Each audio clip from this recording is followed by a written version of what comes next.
మీరు అంటున్నారు అంటే టీడీపీ గవర్నమెంట్ 2019లో ఉన్నప్పుడు ఎలా అయితే ఉందో పోలవరం ప్రాజెక్ట్ ఇప్పటికీ స్టిల్ అలానే ఉంది. రేపు మీరు వచ్చిన తర్వాత దాన్ని కంప్లీట్ చేస్తాము అంటున్నారు. కానీ ఇందాక మీరు ఏదైతే చెప్పారో కాస్ట్ పెరిగింది అని 200 ఉన్నది కాస్త 350, 400కి వెళ్ళింది. రేపు అదే పరిస్థితి కదా, మరి ఆ ఖర్చును మీరు ఎలా తట్టుకోవాలి? అదే అండి, మనము ప్లాన్ ఇప్పుడు సెంట్రల్ గవర్నమెంట్లో కూర్చోంది టోటల్ పోలవరం ప్రాజెక్ట్కి ఫండింగ్ ఎట్లా చేయాలి, ఏం చేయాలి, ఒక మీటింగ్ జరగాలి. మీటింగ్ జరిగి దీనికి ఒక సొల్యూషన్ తీసుకొచ్చి దాని ఫండ్ అంతా టోటల్ అలొకేషన్ టోటల్ ఆ ప్రాజెక్ట్కి జరగాలి. అది టోటల్ సెంట్రల్ గవర్నమెంట్తో కూర్చొని చేయాల్సిన పని. సో అదంతా కూడా ఈసారి సార్తో నేను ఒక 15-20 days back before ticket announcement కాకున్నప్పుడు నేను డిస్కషన్ చేశాను. So we'll work it out how to do it అని క్లియర్గా చెప్పారు. అదంతా కూడా వచ్చే రోజుల్లో నేను మీకు క్లారిటీ ఇస్తానండి, ఎట్లా చేస్తాం ఏంటి అనేది మీకు క్లారిటీ ఇస్తాను. ఇవాళ ఇంకా మన గవర్నమెంట్ లేదు, ఇవాళ మీకు క్లారిటీ కూడా నేను సెంట్రల్ నుంచి ఎట్లా తీసుకొని వస్తాం మీకు ఐడియా లేకుండా చెప్పకూడదు.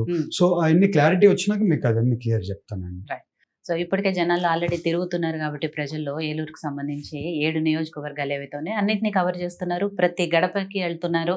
మీరు రేపు మీ ప్రభుత్వం వచ్చిన తర్వాత ఏం చేయబోతున్నారో అన్ని చెప్తున్నారు. సో ప్రజల నుంచి ఎలాంటి రియాక్షన్ వస్తుంది? ప్రజల నుంచి మంచి రియాక్షన్ ఉందండి. ఎస్పెషలీ ఇరిగేషన్ ప్రాజెక్టులు ఉన్నాయండి. అలాగే పామ్ ఆయిల్ ఫార్మర్స్ చాలా బాధల్లో ఉన్నారు, వాళ్ళకు కూడా భరోసా చెప్తున్నాం. ఈవెన్ కొల్లేరు సమస్య ఉంది, అది కూడా వాళ్ళకి మీటింగ్ పెట్టి ఈసారి మనం వచ్చిన లక్ష్యమే దాన్ని కూడా ఇది చేద్దామంటున్నాం. అలాగే వేరే ఫార్మర్స్ ఉన్నారు, రైతులకి గిట్టుబాటు ధర రావట్లేదు, వాళ్ళందరికీ మేము వచ్చినాక ప్రతి ఒక్కరిని అడ్రస్ చేస్తామంటున్నాం. ఒకటి ఏంటంటే అండి, ఒకటి ఫార్మర్స్ బాగుండాలి, ఒకటి ఇండస్ట్రియలిస్ట్ బాగుండాలి. అంటే బిజినెస్ చేసుకునేటోళ్ళైనా కానీ వీళ్ళు బాగుండాలి. వీళ్ళిద్దరితో పాటు ఈవెన్ యువత కూడా బాగుండాలి. వీళ్ళ ముగ్గురు కలిస్తేనే మన రాష్ట్రం అనేది బాగుపడుతుంది. సో వీళ్ళ ముగ్గురిని ఎట్లా బ్యాలెన్స్ చేసుకుంది, ఎట్లా వీళ్ళని అంతా డెవలప్ చేయాలనేది ఒక ఐడియాలో మేము వాళ్ళకందరికి భరోసా చెప్తున్నాం. మా యువతలో ఉండేది ఈ కొత్తతనమే తీసుకొని రావచ్చు. ఒకటి టెక్నాలజీతో అయినా కానివ్వండి, లేకుంటే ఈ గిట్టుబాటు ధర లేకపోతే అది ఎట్లా కాస్ట్ పెంచుకోవాలనేది. ఇప్పుడు వాళ్ళు తెలంగాణ చూస్తే గిట్టుబాటు ధర వాళ్ళకి ఎక్కువ ఉంది వీళ్ళకంటే.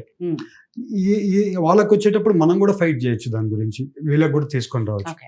అది ఎట్లా వర్కౌట్ చేయాలి ప్రతి ఒక్కటి వాళ్ళకి అడ్రస్ చేస్తున్నా అండి.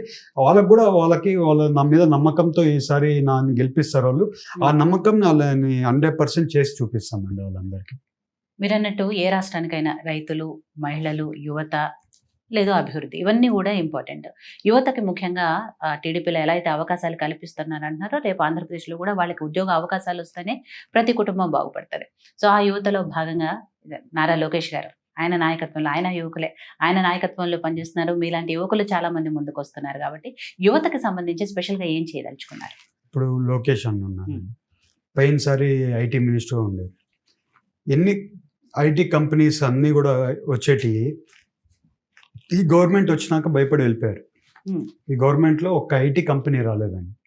ఏది మన ఆంధ్రప్రదేశ్లో ఒక ఐటీ కంపెనీ ఫౌండేషన్ వేసిన ఐటీ కంపెనీస్ కూడా టేక్ ఆఫ్ కాలేదు. చాలా కంపెనీలు వచ్చినాయని చెప్తారు కదా. లేదండి, ఏదో ఒక్క కంపెనీ చూపించమనండి. ఏ కంపెనీ వచ్చిందో ఒక్క కంపెనీ చూపించమని. ఇప్పుడు లుల్లు లాంటి పెద్ద కంపెనీ అండి, మిడిల్ ఈస్ట్లో పెద్ద కంపెనీ, అది సూపర్ మార్కెట్లో, హైపర్ మార్కెట్లో పెద్ద కంపెనీ. అలాంటి కంపెనీస్ కూడా రానిలేదు వీళ్ళు. ఇంకా ఐటీ కంపెనీస్ అంటారా, ఇంకా అది మీరు ఇప్పుడు ఒకసారి తిరుపతిలో చూస్తే ఫోన్ మ్యానుఫ్యాక్చరింగ్ కంపెనీస్ వచ్చాయి. ఎవరు వచ్చాయి? లోకేష్ గారి ఇన్సెంటివ్ తీసుకొని దాన్ని డెవలప్ ఎట్లా ఒకటి యువతకి ఉద్యోగాలు రావాలని దాన్ని ఒక ఫోకస్డ్గా చేశారు. ఈసారి మా గవర్నమెంట్ వస్తే యువతకే పెద్ద పెట్టేయాలండి. ఎందుకంటే యువత బాగుంటేనే మన రాష్ట్రం బాగుంటుంది. యువత బాగుండాలి, యువతకి అవకాశాలు కల్పించాలి. మనం చదువులో అది కూడా ఇప్పుడు ఆ చదువు చెప్పే దాంట్లో కూడా డబ్బులు ఇవ్వడం లేదు వాళ్ళకి రావాల్సిన డబ్బులు రావడం లేదు గవర్నమెంట్ నుంచి. చదువు చెప్పియాలి, అలాగే ఉద్యోగాలు ఇప్పియాలి. అప్పుడు వాళ్ళకి ఇది. ఇంకోటి ఏం చేయాలంటే అండి, ఒక ఎకో సిస్టమ్ స్టార్ట్అప్ కంపెనీస్కి, ఇప్పుడు కంపెనీస్ ఓన్లీ ఉద్యోగాలే కాకుండా కంపెనీస్ కూడా ఫామ్ చేసుకునే కంపెనీస్ కూడా చేసుకోవచ్చు యువత. ఇప్పుడు మా లాంటి వాళ్ళు పై ఒక కంపెనీ పెట్టాలనుకున్నారు అనుకోండి, యువత వెళ్ళి పెట్టాలనుకుంటే దానికి స్టార్ట్అప్ కంపెనీకి సీడ్ ఫండింగ్ రావాలి. అట్లాంటి ప్లాట్ఫామ్ మన ఆంధ్రాలో ఉంది. ఈ గవర్నమెంట్ వచ్చినాక దాన్ని వాడలేదు. ఆ ప్లాట్ఫామ్ మళ్ళీ రీయాక్టివేట్ చేయడం, ఈ యువతకి బిజినెస్లు పెట్టుకోవడానికి మనం కొంచెం పుష్ ఇవ్వడం, ఇవన్నీ కూడా చేయాల్సిన ఎంతైనా అవసరం ఉందండి. ఈ గవర్నమెంట్లో ఏమీ చేయలేదు. ఈ గవర్నమెంట్లో ఏముందంటే ఈ ప్యాలెస్లో నిద్రపోవడం తప్పితే ఏ డెవలప్మెంట్ జరగలేదు.